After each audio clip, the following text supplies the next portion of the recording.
Hi friends, my self doctor Shashi Boricha आपका मेरे channel पे बहुत बहुत स्वागत करती हूँ।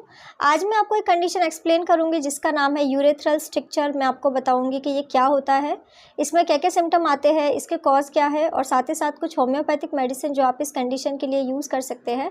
लेकिन उससे पहले आप प्लीज़ मेरे चैनल को सब्सक्राइब कर लीजिए और जो बेल आइकन है उसे प्रेस कर लीजिए ताकि आपको मेरे आने वाली वीडियोज़ का नोटिफिकेशन मिलता रहे।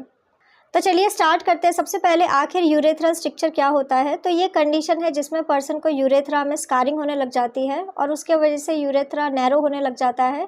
यूरेथ्रा के पतला होने की वजह से पर्सन का जो यूरिन स्ट्रीम है वो वीक होने लग जाता है और उनको यूरिन प्रॉपरली आउट नहीं हो पाता है, जिसके वजह से उनको इन्फेक्शन हो सकते हैं या फिर यूरिनरी ट्रैक की कोई दूसरी बीमारियाँ भी हो सकती है। अब मैं आपको इसके सिम्टम बता देती हूँ कि अगर किसी पर्सन को यूरेथ्रल स्ट्रिक्चर हुआ है तो उसमें आपको क्या क्या सिम्टम्स दिखाई देंगे। तो फर्स्ट इंपॉर्टेंट सिम्टम यही है कि पर्सन का जो यूरिन स्ट्रीम है वो काफ़ी ज़्यादा वीक होने लग जाता है। पर्सन का जो ब्लैडर है वो कम्प्लीटली एम्प्टी नहीं होता है। उनको यूरिन कई बार स्प्रे की तरह भी आउट हो सकता है और उनको बहुत ज़्यादा पेन हो सकता है और काफ़ी ज़्यादा उनके लिए डिफ़िकल्ट होता है यूरिन को पास करना। इसके अलावा ऐसे पर्सन को फ्रीक्वेंट मिक्चुरेशन की कंप्लेन होती है, जिसका मतलब है कि किसी पर्सन को बार बार यूरिनेशन का फीलिंग आना, उनको इनकम्प्लीट यूरिनेशन जैसा फील होने लग जाता है। अगर किसी पर्सन को यूरेथ्रा में स्कारिंग हुई है तो उसके वजह से उनका यूरिन कम्प्लीटली बॉडी से आउट नहीं हो पाता है और ऐसे पर्सन को आगे चल के यूरिनरी ट्रैक इन्फेक्शन भी हो सकता है। अब मैं आपको इसका कॉज बता देती हूँ कि आखिर क्या रीज़न है किसी पर्सन को यूरेथ्रल स्ट्रिक्चर होने का। तो इसके मल्टीपल कॉज हो सकते हैं।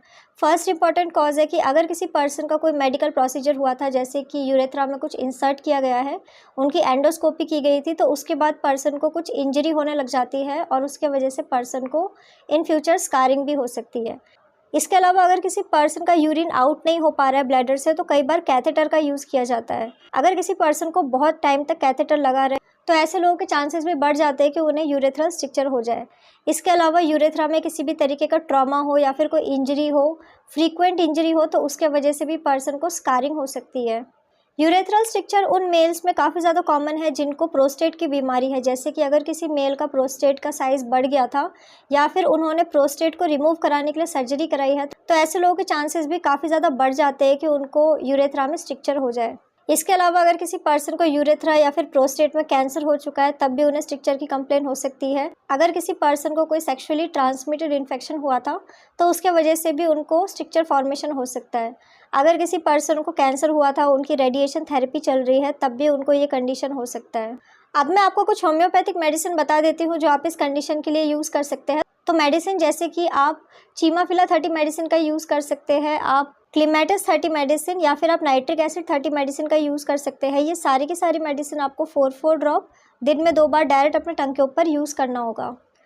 सो फ्रेंड्स, ये था यूरेथ्रल स्ट्रिक्चर। मैंने आपको बताया कि ये क्या होता है, इसमें क्या क्या सिम्टम आते हैं, इसके कॉज क्या है और साथ ही साथ कुछ होम्योपैथिक मेडिसिन जो आप इस कंडीशन के लिए यूज़ कर सकते हैं। तो अगर आप किसी भी कंडीशन के लिए मुझसे कंसल्ट करना चाहते हैं तो आप मुझे मेरे व्हाट्सअप नंबर पे मैसेज कर सकते हैं, मैं आपको रिप्लाई करूँगी। तो अगर आपको मेरा वीडियो यूज़फुल और इन्फॉर्मेटिव लगा हो तो आप प्लीज़ इसको लाइक कर दीजिए और साथ ही साथ आप मेरे चैनल को सब्सक्राइब कर लीजिए और जो बेल आइकन है उसे प्रेस कर लीजिए ताकि आपको मेरे आने वाली वीडियोज़ का नोटिफिकेशन मिलता रहे। तो आज के लिए बस इतना ही। Thank you.